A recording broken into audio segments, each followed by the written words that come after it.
घमंडी शेर की सीख। घना जंगल था। ऊंचे ऊंचे पेड़, लहराती घास, बहती नदी और हर तरफ जानवरों की चहल पहल। इस जंगल का राजा था शेर। उसका नाम था वीरकेसरी। वह ताकतवर था, सुंदर था और बेहद पराक्रमी भी। उसकी दहाड़ से पूरा जंगल कांप उठता था।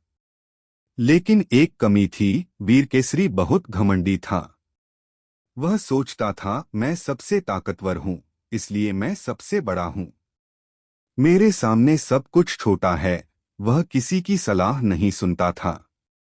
न बूढ़े हाथी की, न समझदार उल्लू की, न ही शांत कछुए की। उसे लगता था कि ताकत ही सबसे बड़ा ज्ञान है। जंगल का डरवीर केसरी रोज शिकार करता, लेकिन जरूरत से ज्यादा। वह सिर्फ भूख के लिए नहीं मारता था, वह अपनी ताकत दिखाने के लिए मारता था। कई बार वह जानवरों को बिना वजह डराता, कभी हिरणों को दौड़ाता, कभी खरगोशों को धमकाता, कभी बंदरों को पेड़ों से भगाता। एक दिन उसने कहा, इस जंगल में मेरी इजाजत के बिना कोई सांस भी नहीं ले सकता। सब जानवर डर गए। पर एक जानवर ऐसा था जो डरता नहीं था। एक छोटा सा कछुआ, नाम था धीरू। धीरू धीरे चलता था, पर सोच बहुत गहरी थी। पहली टक्कर। एक दिन शेर ने जंगल में सभा बुलाई। उसने कहा, आज से जंगल के सारे फैसले मैं अकेले लूंगा। किसी को सवाल पूछने का हक नहीं। तभी धीरू कछुआ धीरे धीरे आगे आया राजा और को बोला, सबकी राजा, बात ताकत सुननी से चाहिए। शासन किया जा सकता है, पर ओहो, दिल से नहीं। राजा अगर को दिल सबकी जीतना है बात तो सुनना सुननी भी चाहिए। सीखना होगा। शेर जोर से हंसा, तू छोटा सा कछुआ मुझे राजा को सिखाएगा? सबकी धीरू बात बोला, सुननी मैं चाहिए। छोटा हूँ, पर सत्य बड़ा होता है। शेर को गुस्सा मैं आ तुझे गया। चुनौती देता हूँ। उसने दहाड़ा, अगर तू इतना समझदार है तो कल सूरज उगने से पहले जंगल में सबसे ऊंचे पहाड़ की चोटी पर पहुंचकर दिखा। सब जानवर डर गए। कछुआ तो बहुत धीमा था। धीरू बोला, ठीक है राजा, मैं कोशिश करूंगा। यात्रा की शुरुआत रात को धीरू अकेले निकल पड़ा। रास्ते में बहुत मुश्किलें थीं, नुकीले पत्थर, तेज हवा, ठंडी रात। कई बार वह गिरा, कई बार रुका, पर उसने हार नहीं मानी। रास्ते में उसे एक घायल चिड़िया मिली। धीरू रुका, उसकी मदद की। चिड़िया बोली, तू इतनी जल्दी में है? फिर भी रुका। धीरू बोला, मंजिल जरूरी है, पर इंसानियत उससे भी ज्यादा। चिड़िया ने उसे आशीर्वाद दिया, तेरी धीमी चाल ही तुझे जीत दिलाएगी। शेर का घमंड। इधर शेर अपने महल जैसे गुफा में सो रहा था। वह सोच रहा था, कछुआ पहाड़ तक नामुमकिन। उसे पूरा यकीन था कि कछुआ हार जाएगा और वह सबके सामने उसकी बेइज्जती करेगा। सुबह सूरज निकला। सब जानवर पहाड़ के नीचे इकट्ठा हो गए।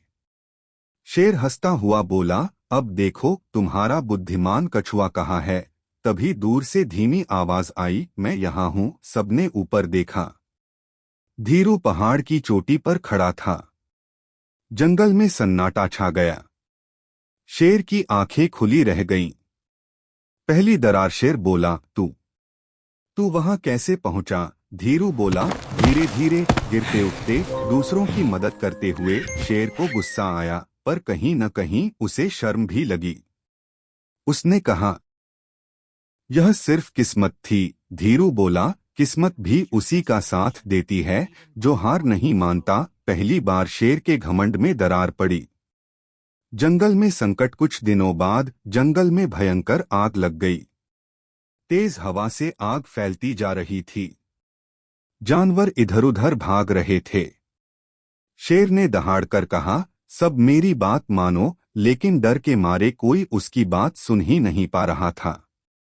धीरू कछुआ चिल्लाया, सब नदी की तरफ चलो। हवा के उलट कई जानवर उसकी बात मानकर सुरक्षित पहुंच गए। शेर अकेला रह गया। आग उसके बहुत पास आ चुकी थी। तभी वही घायल चिड़िया, जिसे धीरू ने बचाया था, आई और शेर को रास्ता दिखाया। शेर मुश्किल से बच पाया।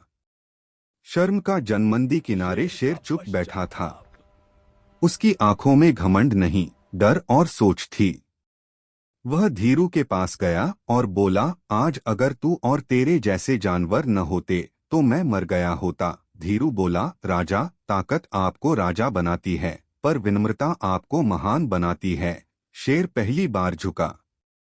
सीख की शुरुआत। अगले दिन शेर ने फिर सभा बुलाई, लेकिन इस बार उसकी आवाज में घमंड नहीं था।